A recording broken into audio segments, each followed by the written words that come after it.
Où en sera l'Afrique en 2040 ? C'est la question que posera le prochain forum de Bamako. Ce forum tient son colloque chaque année en février dans la capitale malienne depuis maintenant 20 ans.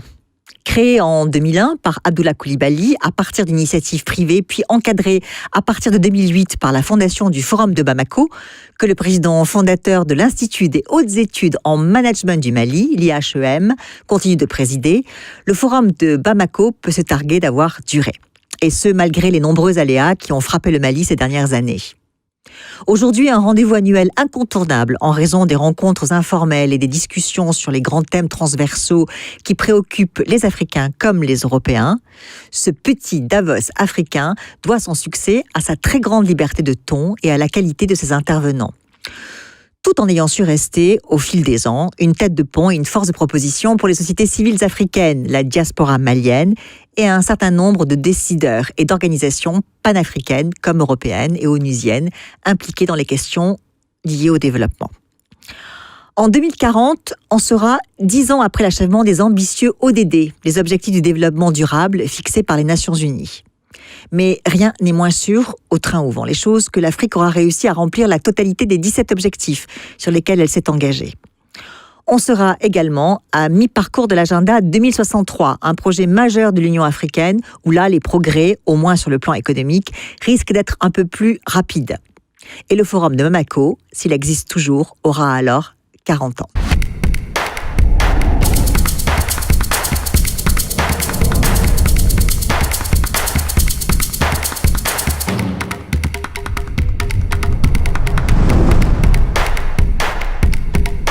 Monsieur Coulibaly, bonjour.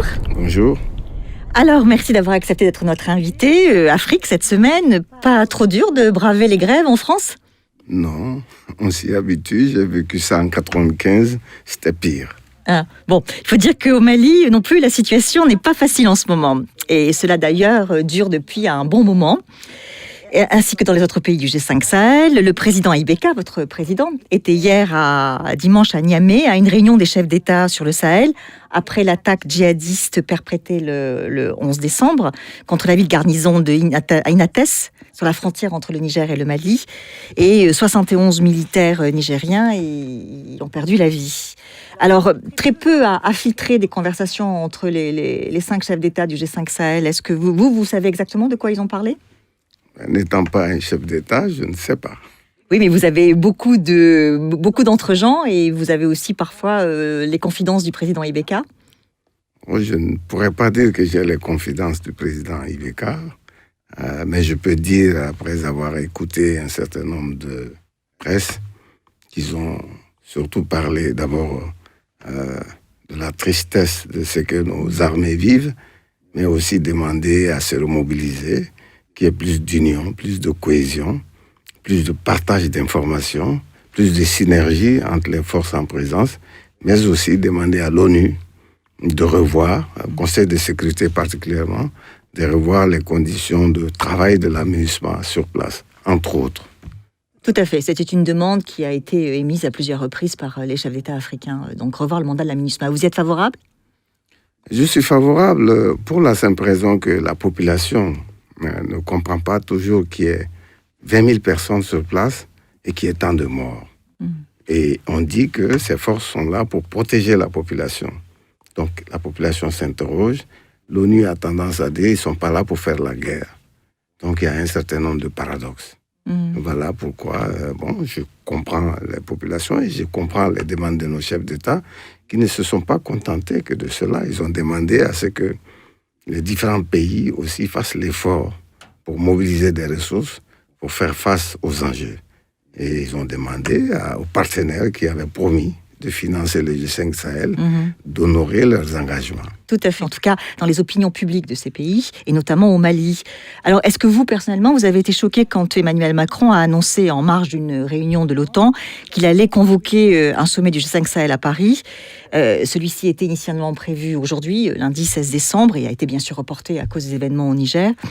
Et avez-vous été choqué qu'il ait demandé une clarification à ses homologues concernant le déploiement de la force Barkhane au Mali ? Je ne peux pas dire que j'ai été choqué, parce que quand quelqu'un perd 13 soldats, et surtout une moyenne d'âge inférieure à 30 ans, je comprends plutôt que lui soit choqué par ce qui est arrivé. Et donc, quand on est choqué, on sort de l'ordinaire. Et je pense que cela explique les propos du président, qui aussi, en homme d'État, s'adresse aussi à son public, à son pays. Donc, je peux comprendre ça. Alors, bien sûr, là où nous pensions qu'il aurait fallu aussi mettre la forme, c'est que les autres chefs d'État ont aussi une opinion. Et donc, compte tenu du contexte, personnellement, je trouvais que le président, comme d'habitude, était, pour moi, maladroit dans sa communication. Mais on me dit que ce n'est pas de la maladresse et que c'est fait exprès. Ce qui est sûr, c'est que l'effet n'a pas été positif au niveau de l'opinion, des opinions en Afrique. Alors, justement, vous parlez de maladresse et de mauvaise communication. Il paraît que le président Ibeka a appris cette convocation par voie de presse. Est-ce que c'est vrai ? Ça, je ne sais pas, puisque je n'ai pas parlé avec le président Ibeka sur ça. Ce ne serait pas surprenant, parce que le président Macron était à une réunion de l'OTAN, et d'habitude, d'ailleurs, il n'aime pas parler de la politique intérieure à l'extérieur. Et là, il a dit qu'il ne répondait pas. Pourquoi le G5 Sahel, c'est la politique intérieure française ? Exactement. Je pense que c'est la politique intérieure en ce sens que des soldats français sont sur place. Quand ton peuple est impliqué au niveau de ta chair, ta défense, ça concerne l'ensemble de la population. Donc, par rapport à ça, et surtout que on n'a pas demandé l'avis de la population française pour s'engager dans le Sahel. Et donc, pour moi, c'est aussi un objet de politique nationale. Mais cela dit, je pense que le président Macron était dans son rôle de demander un certain nombre de clarifications. Comme je l'ai dit, c'est la méthode qui reste à revoir. Tout à fait. Bon, il n'en reste pas moins que le sentiment anti-français, il est quand même profond au Mali. J'en prendrai pour preuve Salif Keïta, les déclarations qu'il a faites en interpellant directement Ibeka dans une vidéo qui a fait le buzz, vous savez, sur les réseaux sociaux, et que c'est aussi vrai dans les rues de Bamako. Vous êtes bien placé pour le savoir, puisque vous vivez dans votre pays. Donc, comment vous l'expliquez, ce sentiment anti-français ? Comment s'est-il développé ? D'autant que, souvenez-vous, en 2013, François Hollande avait été accueilli en libérateur après l'intervention de Serval. Il n'y a pas un peu un paradoxe, là ? Un jour, la France est le libérateur, et le lendemain, elle est honnie. Oui, il faut situer tout dans le contexte. Quand la France est venue aider le Mali, protéger le Mali contre l'obscurantisme, les populations maliennes se sont mobilisées avec des drapeaux français et maliens. Et beaucoup de bébés nés à cette période portaient le nom de Boitieux, le jeune soldat français mort, et de François Hollande, signe de reconnaissance dans nos pays. Alors, comment se fait qu'une armée, un pays applaudit, quelque temps après, des interrogations et beaucoup de récriminations. Chose simple. Il faut se mettre à la place de la population qui, désœuvrée, fait un recours à une force qu'elle croit puissante. Une force qu'elle pense tellement forte qu'elle sait tout, elle voit tout à tout instant. Donc, il ne comprend pas qu'on vienne tuer des soldats alors que nous sommes aujourd'hui au XXIe siècle où nous pensons qu'on peut voir une aiguille par terre du ciel. Et comment on peut ne pas voir bouger des djihadistes venir attaquer des camps ? La population s'interroge. Elle est dans les doutes parce qu'elle pense que la France peut tout. Donc la France est victime de la perception aussi que les gens ont de la France. Les gens pensent aujourd'hui que la France est une grande puissance qui peut tout et qui, au lieu d'aider à diminuer le nombre de morts, ne fait rien. Et même, malheureusement, il faut aussi le comprendre, nous sommes aujourd'hui dans un monde ouvert, avec l'instantanéité de l'information. Tout à fait. Et malheureusement, parfois la désinformation, d'ailleurs, sur les réseaux sociaux. Exactement. Et malheureusement, dans ce contexte, on est arrivé à influencer des élections, y compris en France et aux États-Unis, où les peuples sont plus éduqués. Alors, ce n'est pas surprenant qu'il y ait aussi de l'intoxication. Mais il n'y a pas aussi un ressentiment vis-à-vis de Kidal, vis-à-vis de cet accord d'Alger qui n'arrive pas à se mettre en place. Je reviens dans ça. Donc, on fait comprendre à la population, vous voyez, ils sont là, ils sont venus pour vous aider et ils ne font rien. Donc la population automatiquement se dit, si c'est ça, qu'est-ce qu'ils font là? Mais c'est qui dit ça? Ils font rien. C'est dans les réseaux sociaux. Ah, d'accord. Et donc la population pense. Parce qu'aujourd'hui, tout ce qui se dit sur les réseaux sociaux, les gens prennent ça pour argent comptant. Parce que, bon, il faut reconnaître, tout le monde n'a pas intérêt à ce que la France soit présente au Mali. Et si elle partait demain, elle serait remplacée aussitôt. Par qui? Par d'autres puissances qui ont intérêt. Le Mali est un pays qui est devenu, et le Sahel, un enjeu géostratégique. C'est ça, toutes les puissances sont présentes au Mali actuellement. Est-ce que la Russie pourrait remplacer la France, par exemple? Pourquoi pas? La Russie en a la capacité. Elle a démontré récemment en Syrie qu'elle est une puissance fiable, qui fait face à une des menaces les plus importantes de l'humanité. Et du coup, justement, beaucoup de populations dans le Sahel se disent « Why not la Russie? Pourquoi pas la Russie ?» Donc, pour moi, quand on écoute le message, on va clarifier. S'ils ne sont pas contents, ils le disent « Nous, on va partir », je sais que la France ne partira pas. Parce que la France n'a pas intérêt à partir, puisque le destin de la France, le destin de l'Europe et le destin de l'Afrique est lié. Et j'ai l'habitude de dire que quand la crise malienne a commencé, beaucoup de personnes pensaient que c'était une crise maliano-malienne, jusqu'à ce que l'onde de choc aille à In Amenas. Et à In Amenas, en Algérie, prise d'otages, 800 otages, de 14 pays différents. Tout à fait. Et parmi ces pays, il y avait des Japonais, des Colombiens. Tous ces pays n'ont pas de frontière avec le Mali. Mais In Amenas, c'est en Algérie, et l'Algérie est la frontière de l'Europe.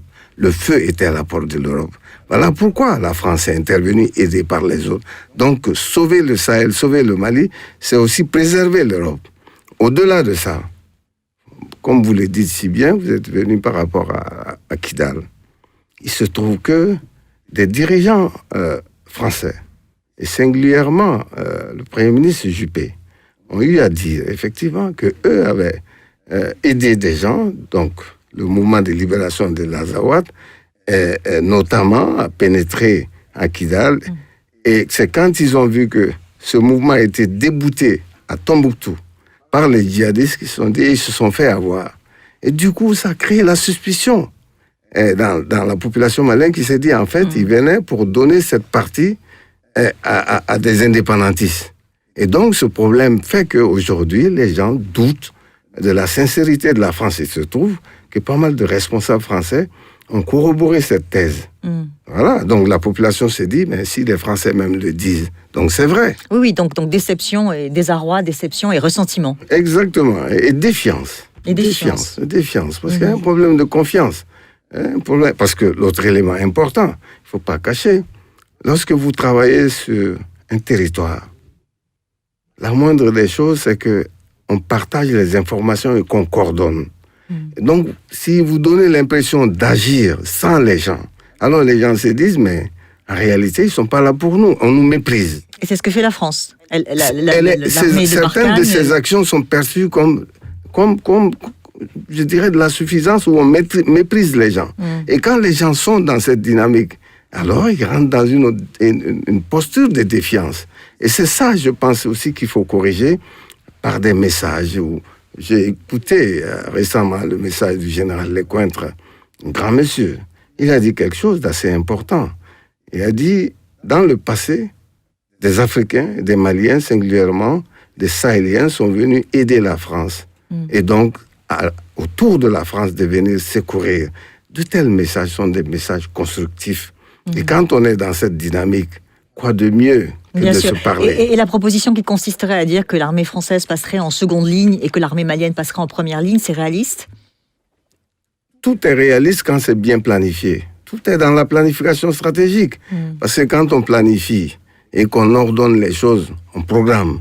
Et quand on programme, on sait qui doit faire quoi, quand. Très bien. Bon alors, revenons à nos moutons, qui est quand même votre forum de Bamako. Et je le disais en introduction, le thème de votre forum, dont ce sera le 20e anniversaire, c'est l'Afrique à l'horizon 2040, entre mémoire et avenir. Tout un programme. Alors, donc, vous avez délibérément choisi de vous projeter, cette fois-ci, en 2040. Et d'ailleurs, parmi les hommes clés de cette 20e édition, il y a à vos côtés Alioune Sall, qui dirige l'Institut des futurs africains basé en Afrique du Sud. Alors, la prospective c'est quelque chose dont on ne parle pas beaucoup en Afrique, c'est assez rare. Les gouvernants en général ne l'écoutent pas, n'écoutent pas les conseils qui peuvent être donnés ou les analyses qui peuvent être faites. De votre part, cette intention justement de mettre un peu la prospective au cœur de votre forum, de votre 20e édition, qui est symbolique, est-ce que c'est pas un peu une façon d'échapper aux politiques politiciennes du quotidien et surtout en ce qui concerne ce maelstrom qui est devenu le Sahel? Non, au contraire d'ailleurs. On s'est dit, tout ce qui se passe actuellement dans le Sahel, c'est le futur. Ces gens sont là parce qu'ils regardent le futur. Le futur se joue dans le Sahel. Pourquoi et comment? D'abord, le Sahel a une position géostratégique. Et deuxièmement, le Sahel est très riche, contrairement à ce qu'on pense. Oui, mais pas très exploité. Non, mais chaque chose a son temps. Justement, la période est venue. Vous savez, tous ces gens qui viennent aujourd'hui au chevet du Sahel ne viennent pas uniquement pour les Sahéliens, ils viennent pour leur propre intérêt. Alors maintenant, aux Africains, de commencer à travailler, on nous a souvent reproché de gérer que le court terme. Mais pour une fois que nous essayons de voir comment le futur sera fait et surtout que faire pour que nous soyons plus présents dans le futur, dans un cadre apaisé. Donc nous pensons que ce que nous vivons aujourd'hui n'est que ponctuel. C'est certes dur, mais nous allons sortir de là. Il faut être préparé à se dire dans un horizon temporel donné, comment va être l'Afrique? Qu'est-ce qu'il faut faire? Qu'est-ce que nous devons faire pour être prêts à ce moment T+X? Parce qu'aujourd'hui, ce qui se passe, c'est que tout le monde n'a l'air que de voir les difficultés du présent en oubliant que ce que le Sahel vit aujourd'hui, l'Europe l'a vécu, le monde l'a vécu. J'explique souvent que des pays comme la Grèce, dans le cycle des nations, qui furent des pays phares, sont passés il n'y a pas longtemps sous ajustement structurel. Je disais à l'ambassadeur d'Espagne... Oui, bien sûr, chaque pays a des hauts et des bas. Et des hauts et des bas. Donc le problème n'est pas de se fixer seulement sur le présent, en oubliant que ce vécu-là, beaucoup sont passés par là. Et donc, c'est comment faire maintenant? Tout le problème est comment faire pour que demain, les enfants du Sahel puissent vaquer gentiment à leurs occupations, dans le bonheur, dans un environnement apaisé. Et c'est de ça qu'on va parler. Voilà la prospective dont nous nous projetons dans le futur, parce que nous pensons que ce que nous vivons n'est que ponctuel. Et non pas pour éviter tout ce qui est réélection, politique politicienne et ce genre de choses. Véritablement pour vous regarder les grandes tendances de fond. Et pour la simple raison que nous-mêmes, nous ne faisons pas de politique, donc nous n'avons pas de danger personnel par rapport à ça. Mais nous pensons que nous sommes dans un environnement où on ne peut pas se contenter d'être seul, soi-même uniquement bien. Il faut que tout le monde soit bien. Et comment faire pour que l'ensemble des populations du Sahel, au-delà du Sahel, parce que le monde aujourd'hui est un monde ouvert, nos destins sont liés. Il faut que les pays, vous voyez, l'onde de choc du Sahel part jusqu'au-delà du Cameroun. Et si vous allez au Cameroun, vous êtes en RDC, déjà RCA, vous êtes en RDC, vous êtes en Angola et vous êtes jusqu'en Afrique du Sud. Bien sûr, c'est un tout, c'est une chaîne. C'est un tout. Bien sûr. Alors, l'autre complice avec lequel vous avez décidé de fêter vos 20 ans, si j'ose dire, c'est le président du Cercle des économistes, Jean-Hervé Lorenzi. Alors, vous avez fait une alliance l'année dernière, si je ne m'abuse, pour la 19e édition de votre forum avec donc le Cercle des économistes. Alors, ma question, elle est assez évidente. Alors, on est toujours dans la prospective, mais qu'est-ce que le Cercle des économistes peut apporter à l'Afrique, d'un point de vue africain, bien sûr, et notamment à l'Afrique francophone, dont les jeunes générations rejettent de plus en plus le lien néocolonial, incarné à leurs yeux par le maintien du franc CFA? Je commence par saluer nos amis du Cercle des économistes, qui sont des grands messieurs. Quand on se projette dans le futur, on regarde d'abord le présent. Au présent, nous avons des déficits au niveau qualité des ressources humaines. Dans le présent, nous avons des déficits au niveau mobilisation des ressources pour financer le développement. Dans le présent, nous avons des problèmes de chômage. Et ces chômages peuvent être traités par l'industrialisation. Mais nous n'avons ni les ressources, ni les qualités pour faire ça, mais nous avons des amis avec lesquels nous pensons que nos destins sont liés. Et j'ai dit, lorsqu'on crée ce pont entre l'Europe et l'Afrique, eux vont nous amener la technologie, le financement, et leur donner en même temps, parce que créant cette zone de richesse en Afrique, ils donnent à l'Europe une zone d'expansion économique, parce que leurs économies commencent à être en détresse. On voit déjà la crise que vous vivez ici. Sous peu, si on ne fait pas attention, vous ne pourrez pas payer vos retraités. Mais comment payer tout ça? Et je disais à votre ambassadeur dans mon pays, mais vous avez des jeunes retraités, des régies de chemin de fer chez vous, mais on peut les avoir chez nous pour nous aider à former nos gens Bien et sûr. pour redynamiser tout ce qui est chemin de fer. Et vous avez cette fabuleuse diaspora malienne qui maintenant est extrêmement éduquée. Montreuil étant la deuxième capitale après Bamako du Mali, avec le plus grand nombre de Maliens. Cette ressource-là, vous ne pouvez pas y avoir accès? On a accès, mais vous savez, la richesse du monde vient du métissage. Le métissage de compétences. Cette diaspora, elle est certes utile et elle peut faire beaucoup, mais ce dont nous avons aussi besoin, et c'est pour ça que nous avons signé cet accord avec nos amis des économistes français, qui, eux, ont dans leur réseau les patrons du CAC 40. Parce que nous avons besoin d'industrie, nous avons besoin de partenariats, de partenaires solides. Et voilà pourquoi nous avons besoin d'eux, à côté d'eux. Bien sûr, la diaspora, c'est pourquoi, au forum, nous allons traiter le financement de l'économie, et parmi les sources de financement, nous voyons l'apport de la diaspora dans le financement de l'économie. Donc, ils ne sont pas laissés en marge. L'autre élément important par rapport à cette diaspora, c'est toutes les compétences africaines qui sont dans les universités du monde. On va en faire venir. C'est le formateur qui parle. Pas seulement le formateur, mais c'est lui qui se dit, dans la complexité du monde, il faut prendre les ressources là où elles sont. Et on va en faire venir des Africains qui ont réussi à l'international, qui sont universitaires, pour primer certains, déjà. Ça, qui peuvent avoir un peu... Et qui deviennent des business models pour des jeunes. Pour les autres. Et puis, dire aux gens, yes, we can. L'avenir est possible. D'accord. Enfin, ma question, c'était beaucoup plus prosaïque. Vous n'avez pas peur que, d'une certaine façon, ils se retrouvent un peu coincés par ce fameux débat sur le franc CFA, qui, lui, est bien loin d'être apaisé, avec vraiment comme une rupture de génération, là, entre les jeunes Africains qui ne veulent plus du lien néocolonial avec la France, et qui prennent le franc CFA pour prétexte, et ces économistes français qui risquent d'avoir à répondre à des questions là-dessus, si vous voulez. Pourquoi on a encore le franc CFA aujourd'hui? Non, je ne pense pas que il faut voir les choses dans ce sens, pour la simple raison que nous allons discuter du CFA. La chance que vous avez aujourd'hui, que nous avons tous aujourd'hui, la France a un président jeune, très ouvert. Il a dit, il n'a rien contre le changement de la dénomination et même du système CFA. Lui, il se projette dans le futur. Donc, les économistes n'ont rien à craindre.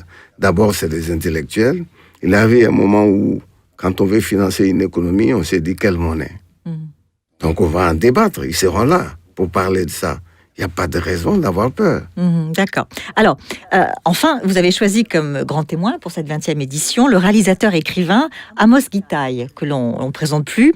Alors là, on est plutôt dans la mémoire, puisque l'engagement de ce cinéaste israélien a été, œuvre après œuvre, d'interroger sans cesse l'identité et le paradoxe d'Israël. Alors, pourquoi ce choix et quel rapport avec le Mali? D'abord, rapport d'amitié. Gitaï est un ami de notre ancien ministre et grand cinéaste Cheikh Oumar Sissoko. Et avec moi-même, nous avons sympathisé. Et quand j'ai écouté le degré de tolérance de cet homme, la grandeur de cet homme, je me suis dit, il est temps qu'on amène des gens comme ça avec d'autres Africains pour discuter sur culture, paix et sécurité. Et donc, la dimension culturelle pour apaiser. Voilà pourquoi nous avons tenu à ce que cet homme qui a beaucoup souffert et qui a son ami Isaac Rabin, il me racontait tout ce qu'il a vécu auprès d'Isaac Rabin, je pense, est un homme de tolérance. Parce qu'on est au cœur de la tolérance aujourd'hui. Donc, il est bon que des gens comme ça. Oui, bien sûr, à un moment où le Mali connaît des conflits intracommunautaires. Terribles entre Peuls, Dogons, enfin, des gens qui se tuent, qui s'assassinent, des villages entiers. j'imagine que oui, on a besoin d'entendre un peu ce Bien sûr, discours-là. bien sûr. Mais bon, ça aussi, il faut situer dans le contexte parce que ces conflits sont attisés exprès. J'espère que peut-être dans le déroulé de vos questions, on pourrait en parler. Ces conflits ne viennent pas comme ça. Il y a une raison pour ça. Non, ben alors vas-y, allez-y, dites-le maintenant. Qui a intérêt à ce que les populations soient les unes contre les autres? Parce que quand les populations se mettent les unes contre les autres, le peuple est affaibli et à partir de là, on peut faire ce qu'on veut. Par exemple, et ça c'est une analyse que j'ai eu à faire quand Barkhane venait. Et là, ça m'amène à une des questions que vous posez, pourquoi maintenant les gens sont contre Barkhane, pas contre Barkhane. Quand Barkhane arrivait dans le temps, le conflit était maîtrisé dans la zone, était limité dans la zone nord. Et donc la population s'est dit, quand elle est venue, la crise était dans le nord, maintenant elle est au centre. Elle s'est élargie. Comme elle s'est élargie, se pose la question, à quoi ils servent? Ça c'est la première question des gens. Mais seulement ce que moi j'ai dit, les conflits étant au nord, le nord c'est la route de trafic multiforme, trafic de drogue, trafic de cigarettes. Et ceux qui sont dans ce trafic sont des gens intelligents qui ont beaucoup d'argent. Et pour eux, pour libérer ce couloir du trafic, il fallait ouvrir un front, le front centre. Et donc ça distrait, ça démobilise les gens au nord. Et une fois cette distraction au centre va leur permettre de faire leur business comme d'habitude. Et donc ces gens ont intérêt à mettre les communautés. Donc pour moi, c'est la création de ce front. S'il y a conflit, il y a forcément présence des forces militaires. C'est un peu contradictoire avec le fait que ça favorise les trafics. Parce que si vous avez des conflits dans des villages, vous avez forcément un attroupement de militaires qui va venir pour essayer de régler le problème. Mais le Mali est un pays très vaste.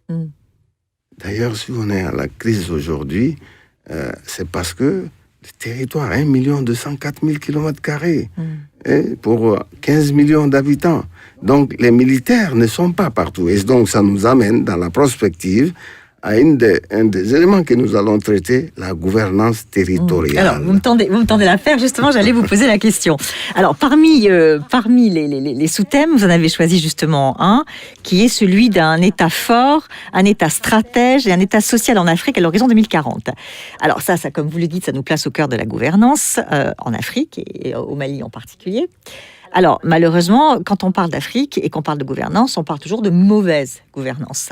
Alors, selon vous, qu'est-ce qu'il va falloir changer en priorité pour que ça soit plus le cas en 2040 ? La gouvernance qu'il faut changer, c'est... On avait choisi dans nos pays le processus de la décentralisation pour permettre aux responsables d'être gérés, aux populations d'être gérées par les responsables locaux. Il se trouve que dans ce processus de décentralisation, on a tout décentralisé sauf les ressources.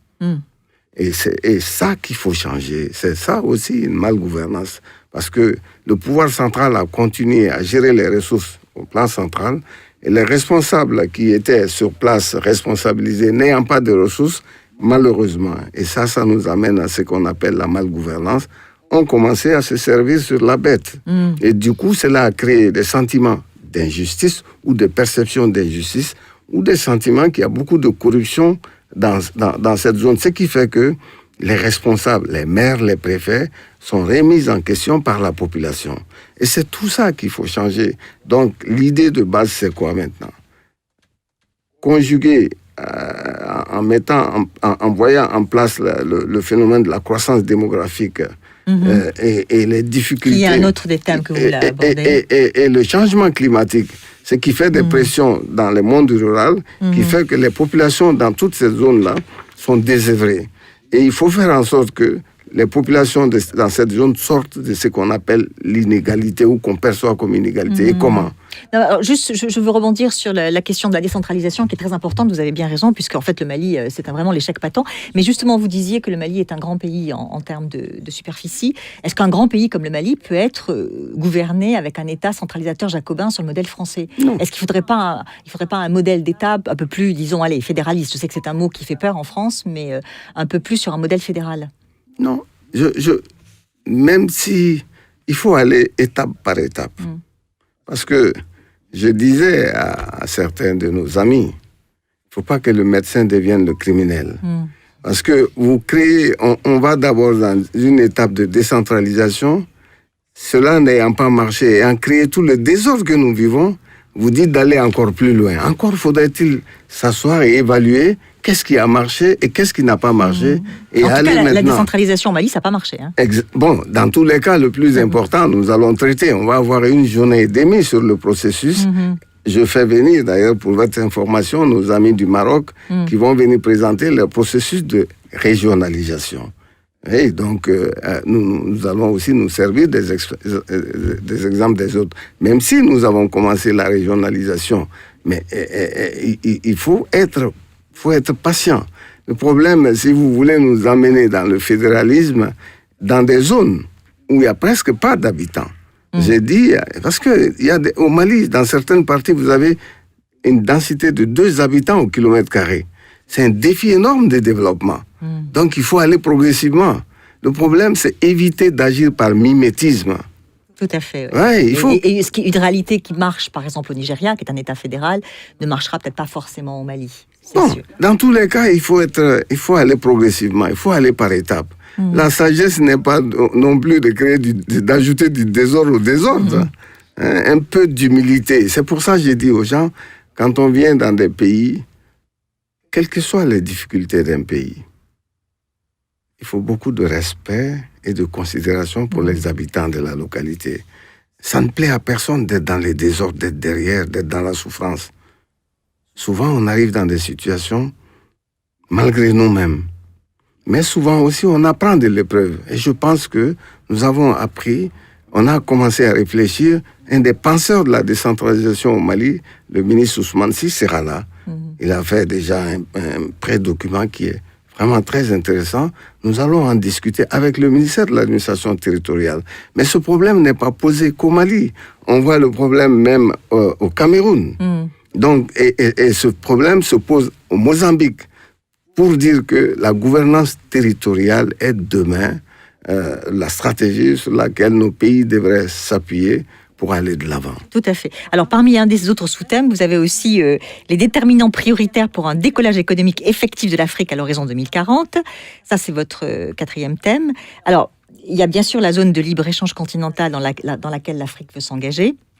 Et on peut bien sûr se poser la question de savoir où on en sera en 2040. A priori, ça devrait être bien avancé. Les États africains devraient commercer entre eux sans trop de problèmes.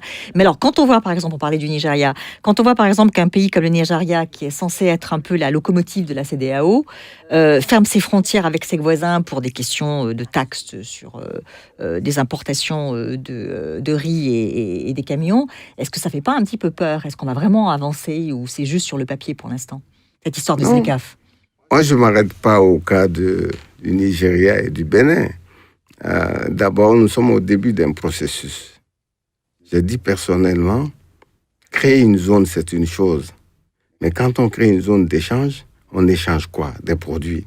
Donc, le préalable, c'est de créer une dynamique d'augmentation de la production pour qu'on ait des produits qu'on va transformer et échanger. Mais pour échanger, l'autre élément important, c'est aussi d'avoir des infrastructures. Parce que lorsque vous avez des produits, et il arrive aujourd'hui, on le voit pendant la crise malienne, que des paysans ont des produits, à cause du fait de l'insécurité, à cause du fait qu'il n'y a pas de route, ils n'arrivent pas à les écouler. Donc le défi important, c'est le défi des infrastructures. Et ça, parmi les déterminants, nous disons, pour faire ça, il faut des partenariats. Et parmi ces partenariats, c'est pour ça qu'on s'ouvre à des pays comme la Chine, dont l'exemple est très utile pour nos pays. Parce que c'est un pays, il y a 70 ans, il y avait beaucoup d'inégalités en Chine, beaucoup de souffrances. Beaucoup de pauvreté. Beaucoup de pauvreté. Mais comment la Chine a fait pour être là où elle est aujourd'hui? Elle a regardé son secteur d'avantage comparatif de l'agriculture, comme nous en Afrique. Donc elle s'est dit, bon, ça c'est une zone sur laquelle nous pouvons nous appuyer. En faisant quoi? En augmentant la productivité. Quand on augmente la productivité, les paysans vont gagner un peu plus de produits, ils vont pouvoir vendre les excédents et avoir des ressources. Mais elle s'est dit mieux, et ça m'amène aux économistes. Il faut créer une zone d'industriel, de parc industriel. Et là-bas, nous allons avoir les nouvelles technologies pour transformer. Et c'est pour ça, nous, on a besoin de nos amis d'Europe. Qui ont le savoir-faire. C'est eux qui ont aidé la Chine. Jusqu'à présent, ils ont plutôt empêché l'industrialisation de l'Afrique pour pouvoir vendre leurs produits. La France en est un bon exemple. Oui, bon, mais si vous prenez le cas de la France, je dirais pire. Elle a fermé ses industries pour aller les ouvrir en Chine, d'où le chômage. Donc, c'est pas un bon exemple. D'ailleurs, aujourd'hui, si elle veut se sortir de ça, il faut qu'elle les réindustrialise. Elle réindustrialise. Oui, donc ça, c'est le... Oui, donc nous, je pense que nous apprenons de nos erreurs et des erreurs des autres. C'est toujours facile, c'est la faute aux autres. Non. Ce qui s'est passé chez nous, c'est notre propre faute. On ne peut pas passer notre vie à culpabiliser les autres. Nous devons voir pourquoi et comment on a fait pour être là où nous sommes. Et ça, c'est le préalable. Je pense que nous avons commencé ce processus. Et après cela, donc, pour revenir à ce que je voulais vous dire, grâce à ce partenariat, nous allons pouvoir transformer nos produits. Et c'est seulement avec ces produits et les infrastructures, nous allons aller dans la dynamique d'augmenter le flux des échanges entre nos pays. Oui, bien sûr. Il faut pouvoir produire des choses qu'on peut échanger, bien sûr. Si on produit tous la même chose, ça ne marche pas. Alors, dernière question pour le Mali, elle m'est chère. Elle est chère à mon cœur et je sais qu'elle l'est aussi au vôtre. Alors, le Mali, c'est bien sûr un immense territoire, mais c'est aussi une culture absolument fabuleuse. Tout le monde en convient en Afrique de l'Ouest. Et alors, parmi vos thèmes, vous avez la culture comme enjeu du développement pour le continent. Alors, dites-moi, comment se fait-il que dans un pays comme le Mali, où toutes les conditions s'y prête, en termes de créativité, en termes de talent, on ne soit pas encore arrivé à faire de la culture un levier de développement? Je pense que ça, c'est pas spécifique au Mali, c'est le drame de l'Afrique. Nous n'avons pas assez développé les industries culturelles. Mais c'est pour ça, d'ailleurs, que nous allons beaucoup, en marge de ce forum, travailler avec des spécialistes. Mais ils ont commencé. C'est l'occasion pour moi pour saluer la dynamique avec le ministère de la Culture actuel au Mali, qui est en train de faire pas mal de choses. C'est vrai qu'on a mis du temps à développer nos capacités, nous appuyer sur ce potentiel immense. Mais ce qui est en train d'être fait aujourd'hui va dans la bonne direction.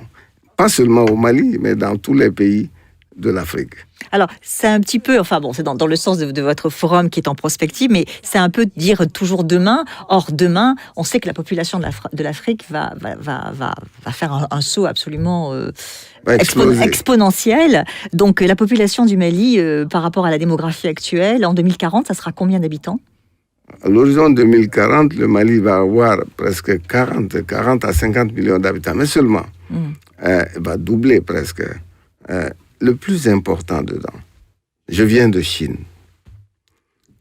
Je pense qu'il ne faut pas non plus être trop effrayé par la croissance démographique si vous ne le rapportez pas à la superficie. Si elle est maîtrisée. Et parce que si elle est accompagnée surtout d'éducation. D'éducation. L'élément fondamental qui va transformer cette masse de gens en outil de production, c'est l'éducation. Et donc, pour moi, le plus important aujourd'hui, cette population devient une force. Venant de la Chine, je me suis rendu compte que malgré les sanctions, l'économie interne est portée par la population locale. Ça arrive. Comment? Parce qu'il y a une masse de gens qui consomment. Et donc, pour moi, contrairement à ce qu'on dit, parce qu'on a tendance à dire au Sahel, il fait trop d'enfants. Oui, mais puis les gens partent. Les Maliens émigrent clandestinement, ils se noient sur les bateaux. Au-delà de ça, 1 204 000 carrés, si vous avez la population de la France, c'est pas pour moi. Il faut seulement que tous ces gens, c'est ce que vous appelez de plus en plus, ces gens aient un pouvoir d'achat, qui rentrent dans la dynamique de consommation pour tirer l'économie interne. Et c'est à ça que nous travaillons quand on vous parlait de ces partenariats pour créer des industries, pour créer des structures de transformation. Parce que lorsque tous ces gens vont travailler, nous arrivons à partir de là à financer l'éducation, à financer la santé, mais surtout à consommer et à aller chez vous, juste en vacances et revenir chez nous, parce qu'on est bien chez nous. Et si nous faisons tout ça, pour moi, demain, nous allons inverser le flux migratoire. Beaucoup d'entre vous viendront travailler chez nous. Alors en 2040, plus d'émigration, et surtout plus d'émigration clandestine, et beaucoup de touristes européens chez vous, c'est ça? Beaucoup, mais je ne dis pas plus de migration, parce que le monde... Clandestine. Oui, Mais la clandestinité, d'ailleurs, ça m'amène à un élément important, singulièrement avec la France. Et le rapport de Hubert Védrine, le ministre que je salue en passant, parle de ça. Le fait d'avoir les visas. Quand nous, on arrivait étudier en France il y a une 50aine d'années, il n'y avait pas de visa. Et comme il n'y avait pas de visa, on venait, on repartait vite chez nous. Le système de visa aussi pousse les gens à la clandestinité. Hein? C'est pour ça que j'ai dit, construisons des ponts. Ne mettons pas les murs. Et lorsque les gens sont bien chez eux, moi, je ne vous cache pas, je suis très pressé de repartir au Mali. Oui, quand j'arrive ici, à peine je fais 3 jours, je suis prêt. Pourquoi? Parce que je suis bien chez moi. Donc, faisons en sorte que les gens soient bien chez eux. Et c'est ce qui va arriver. C'est à ça que nous travaillons à l'Afrique à l'horizon 2040. Monsieur Coulibaly, merci infiniment pour tous ces éclaircissements. Merci beaucoup. Et bon retour.